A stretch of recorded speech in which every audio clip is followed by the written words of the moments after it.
കഥയാകെ മറന്നു. ഒരു ധന്യ ബിന്ദുവിൽ കാലമലിഞ്ഞു. പുതുമണ്ണിൽ സ്വപ്നം പുൽക്കൊടികളായുണരും. അവ പിന്നെ പൂക്കളങ്ങളാകും.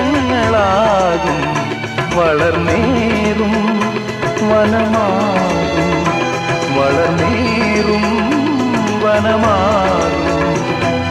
മേഘം പൂത്തു തുടങ്ങി, മോഹം പെയ്തു തുടങ്ങി. നീതിന് കേട്ടു നെഞ്ചിൽ പുതിയൊരു താളം.